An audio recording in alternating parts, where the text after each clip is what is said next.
hubungan Bapak dengan Bu Atalia sampai saat ini hubungannya baik-baik saja. Kedua belah pihak, ibu maupun bapak, menjalani rumah tangga dengan baik, dengan harmonis.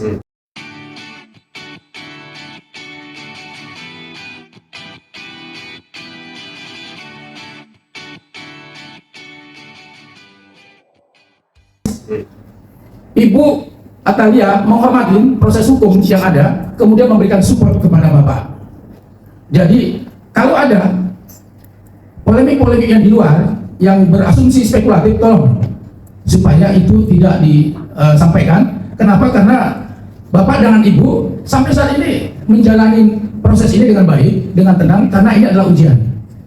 Tidak ada rumah tangga yang tidak ujian. Saya, teman-teman semuanya pasti punya ujian, punya masalah dalam rumah tangga. Tinggal masalahnya itu berat atau kecil.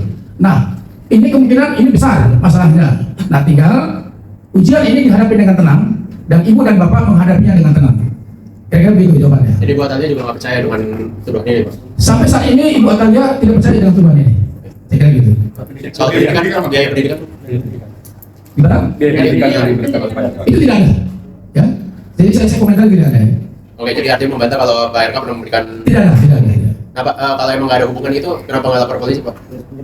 Pencemaran nama baik. Itu akan kita lakukan secepatnya, dan itu sedang kita proses. Jadi kami kan sudah sampaikan tadi, ada upaya hukum yang akan kami lakukan, dan upaya ini sedang proses, yang mudah-mudahan secepatnya akan kami lakukan.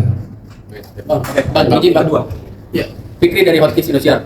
Bang, kalau Bang tadi kan bercerita bahwa hubungan antara Pak Eka dan Bu Cinta itu tidak ada masalah. Tetapi kenapa pada saat Lebaran diduga mereka berpisah, sholat idnya di tempat yang berbeda? Itu yang pertama ya Bang. Yang kedua Bang, terus ini meluruskan aja Bang, itu benar-benar mereka sudah berpisah rumah, pisah ranjang atau seperti apa? Dan yang terakhir Bang, anaknya sendiri itu Lebaran di luar negeri. Apakah karena memang dia malu dengan gosip yang beredar tentang bapaknya atau gimana Bang? Itu aja Bang. Itu kita bantah soal sholat yang berbeda biasa. Jadi bukan berarti indikasi sholat yang berbeda rumah tangganya hancur, itu nggak ada. Jadi kalau sholat berbeda, ya mungkin jalan satu sana itu sesuatu yang wajar. Saya pun dengan istri saya sholatnya berbeda, jadi itu nggak ada masalah Mas. Jadi indikasinya bukan karena sholatnya berbeda maka rumah tangganya bermasalah, itu sama sekali tidak benar. Termasuk dengan anak juga tidak seperti itu. Ya, ada lagi pertanyaan?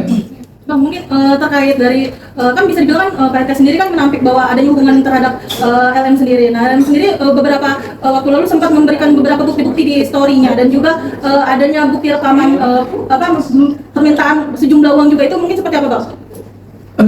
Terkait narasi-narasi permintaan uang yang ada di media sosial ya, kalau tidak salah ya, yang kalau salah 2 bilang berapa tuh ya? Iya. Sekali lagi kami sampaikan, narasi-narasi yang ada di media sosial itu hoax, tidak ada. Sumbernya tidak jelas, dari mana asalnya, siapa pelakunya juga tidak ada. Jadi kalau ada permintaan 2 miliar dari LM kalau tidak salah ya, kepada Pak RK disebutkan di dalam media sosial itu, sekali lagi kami tegaskan itu hoax. Apalagi yang beredar voice, narasi-narasi yang ada di media sosial, itu juga hoax. Kenapa? Karena dugaan kami itu adalah penggunaan artificial intelligence. Artinya menggunakan suara dari diduga LM mungkin dengan RK, suara-suaranya kemudian dinarasikan. Nah, itu juga salah satu kelemahan daripada artificial intelligence. Jadi itu adalah tidak benar. Itu jawaban kami ya. Masih. Terkait bukti-buktinya Pak yang selama ini bisa dibilang tuh di-upload dari pihak LM sendiri, gimana nih Pak? Semua bukti-bukti yang disampaikan oleh LM semuanya itu kami serahkan kepada penyidik semuanya. Biar nanti penyidik yang akan melakukan pemeriksaan semuanya. Kira-kira gitu ya. Abang, itu kan di klarifikasi Pak RK disebutkan kalau beliau pernah bertemu sama wanita ini satu kali ya. Itu katanya kan untuk bantuan biaya kuliah. Nah itu tuh maksudnya boleh diceritain nggak sih Bang, itu pertemuan sebenarnya apa? Apakah wanita ini mengajukan bantuannya, bagaimana, seperti apa tuh pertemuan ini, gimana bisa terjadi? Saya tidak berkomentar mengenai itu pertemuan karena itu sudah dijawab dalam klarifikasinya Pak RK.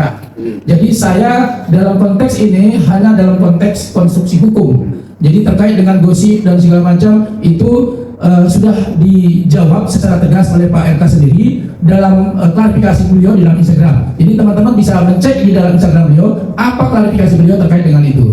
Saya kira gitu. Tapi antara keduanya kenal dari mana Bang? Gimana? Antara keduanya ini sampai bisa bertemu kenal di mana? Awal kenalnya di mana? Terkait dengan kenal, saya kira Pak RK sudah menjawab Mas di klarifikasi. Jadi silakan dicek aja klarifikasinya. Bang, saya Siap. kayak klarifikasi sih masih baca gitu. Di sini masih banyak hal yang bisa dipertanyakan gitu soal permasalahan 4 tahun lalu. Di sini tidak terjawab juga permasalahan itu apa gitu. Pertemuan perkenalan itu dari mana? Di sini tidak dijelaskan. Jadi kami menanyakan lebih lanjut, mumpung abang ada di sini, mungkin bisa dijelaskan hal-hal yang bisa dijelaskan di sini, Bang. Terkait dengan klarifikasi, sekali lagi saya tidak punya kompeten untuk menjawab mengenai klarifikasi Pak Ridwan Kamil sendiri, karena statement kami pada hari ini kami menyampaikan klarifikasi terkait dengan kondisi yang harus kami sampaikan secara konsepsi hukumnya, bukan mengenai gosip-gosip, karena kami tidak kami tidak mencampuri urusan gosip-gosip, karena hal itu sudah dibantah secara tegas oleh Pak Ridwan Kamil di dalam klarifikasinya, dan itu menjadi patokan kami.